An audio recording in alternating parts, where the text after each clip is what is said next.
You live in the wall of a fortress that is about to be erased from the map. To your own people you are disposable, an outcast, a woman of the night, but you possess the one thing the king of Jericho does not. You can read where history is going. An army of escaped slaves is moving towards your city.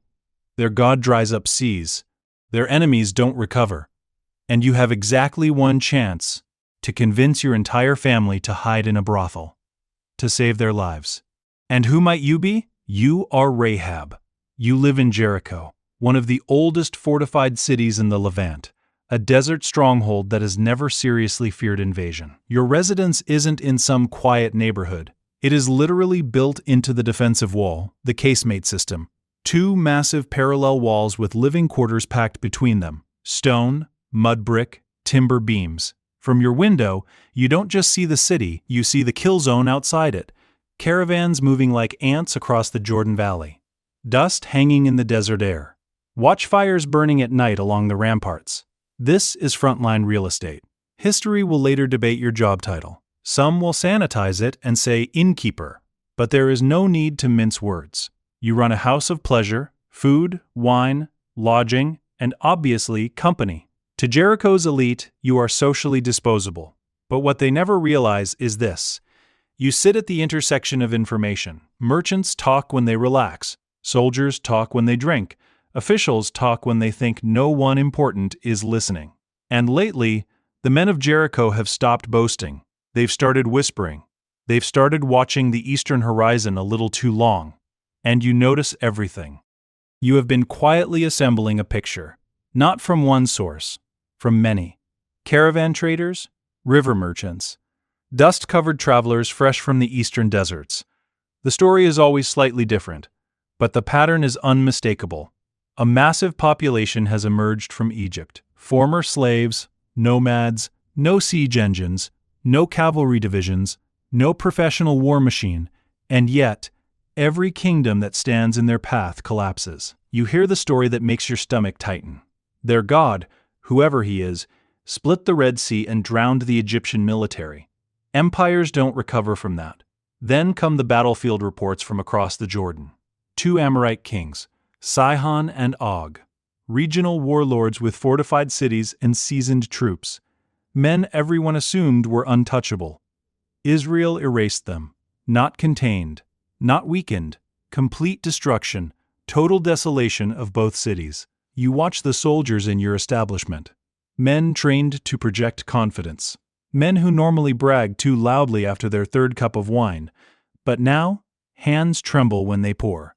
Voices drop when Israel is mentioned. The Hebrew record will later summarize it with surgical precision. Their hearts melted. And you realize something most of Jericho is still too proud to admit. The gods of this city, Baal, Asherah, have gone completely silent. In fact, they have always been silent. No omens, no victories, no reassurance. But the God of Israel? He is moving, acting, advancing. And in that moment, your survival instincts lock onto the truth. This is not a siege your city is going to win, so you make the most dangerous decision of your life, not in the middle of battle, but before the first arrow is ever fired. You decide to defect, not because you are disloyal, because you can already see the outcome. Jericho isn't standing strong. Jericho is already living on borrowed time. 2 strangers enter your establishment. They move like travelers, but they don't relax like travelers. They order food. They sit. They watch. Not the dancers. Not the wine. The walls. Doorways. Sightlines. Structural seams in the masonry. Your instincts fire immediately. These men are not here for pleasure. They're here for reconnaissance. Israelite spies. And just like that, the future walks through your front door. This is the moment. You could scream for the city guard. You could turn them in and collect whatever reward Jericho is quietly offering. You could prove your loyalty to a city that has never fully respected you. Instead, you make your move. Fast, quiet, decisive.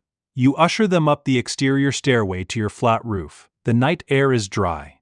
The rooftop is covered in freshly harvested flax. Long fibrous stalks laid out to dry for linen production. You shove the men down into the pile. The stalks are brittle, itchy, dusty. The sharp grassy smell fills the air. You bury them deep. Not gently. Efficiently.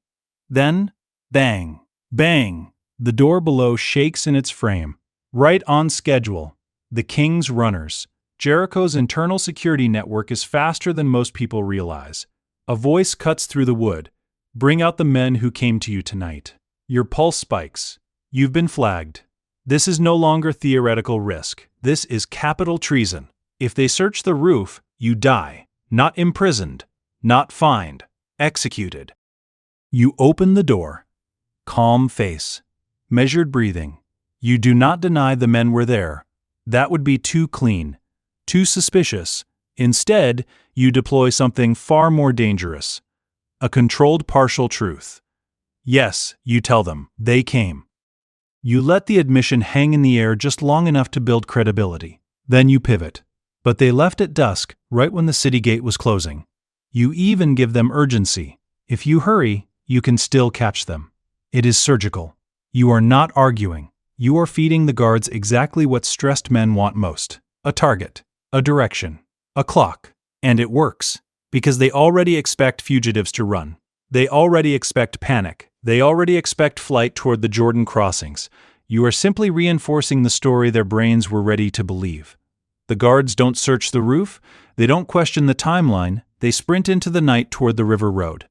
Only when their footsteps fade, only when the street finally goes quiet do you close the door. You lean back against the wood. And for the first time, your composure cracks. Your heart is slamming against your ribs.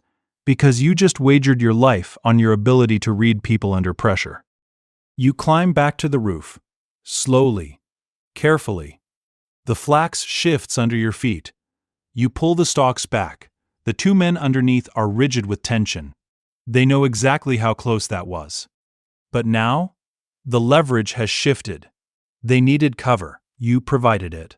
Which means this conversation is no longer charity, it is negotiation. You speak first. Calm. Direct. I know that your God has given you this land. Not guess, not hope, but know. Then you do something brilliant. You quote their own military history back to them.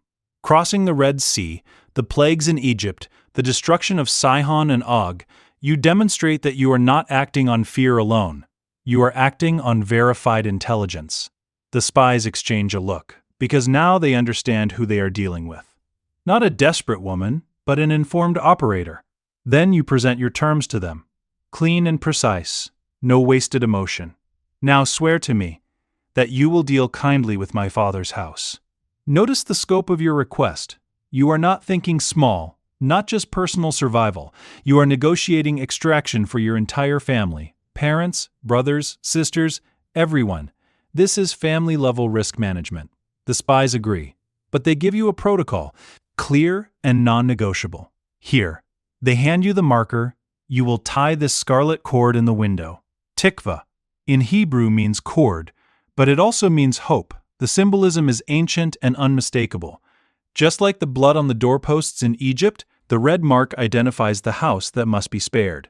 But the protection comes with conditions. Everyone must stay inside. No wandering, no panic exits.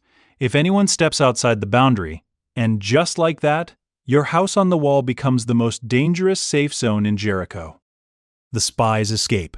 Now comes the hardest part. You have to go back to your father's house, the very family that likely whispered about you, judged you, maybe even turned their backs on you, and convinced them to move into a brothel. Imagine that conversation. Dad, Mom, you need to leave your home. You need to come live with me. On the wall, yes, that apartment. They stare at you like you've lost your mind. Jericho's walls are 20 feet thick. The city is legendary, impenetrable, untouchable. Why should they abandon safety to hide with the outcast daughter? So you do what you've always had to do. You read the room, you press every emotional lever. You speak with a certainty you don't fully feel yet. You make them smell smoke before the fire even starts. And slowly, reluctantly, they come. They crowd into your small rooms. The air is heavy, uncomfortable.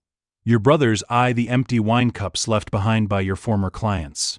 Your father won't meet your eyes. No one says it out loud, but everyone is thinking it. How did we end up here? Still, they're inside. And now, there's no turning back. The siege begins, but something is wrong. There are no battering rams, no ladders, no catapults, just walking.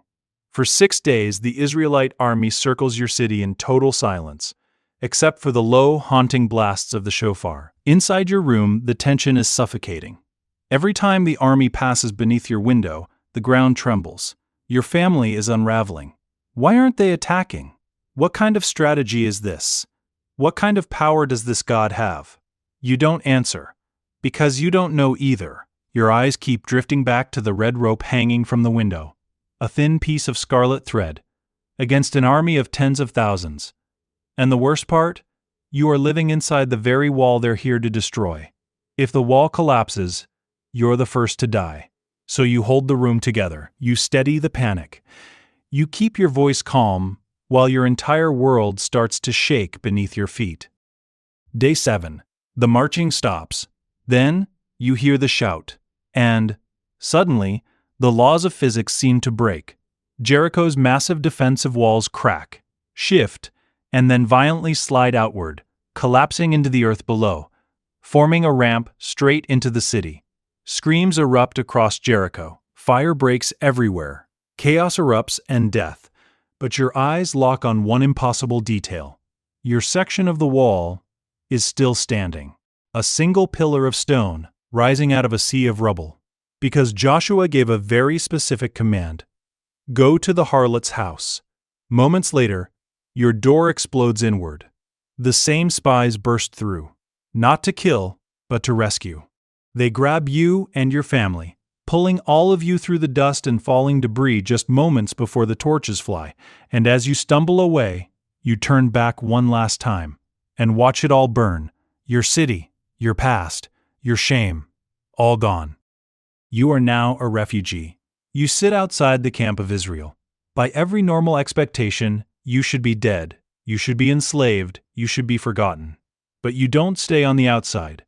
You step forward. You integrate. You prove, not with words but with time, that your faith was real. And then, the story takes a turn no one in Jericho would have believed. You marry Salmon, a prince from the tribe of Judah. You, the woman from the wall, the Zona, the harlot. You become the mother of Boaz, which means you become the great-great-grandmother of King David. Let that sink in. The woman society wrote off gets written directly into the royal bloodline. Here's the reality check. Your past does not determine your pay grade in the kingdom of God. You didn't just survive Jericho. You switched kingdoms. You traded a doomed passport for a royal inheritance. Because faith was never about having a clean resume. Faith is about recognizing which side God is on, and having the courage to stake your life there. Subscribe if you're ready to trade your past for God's future.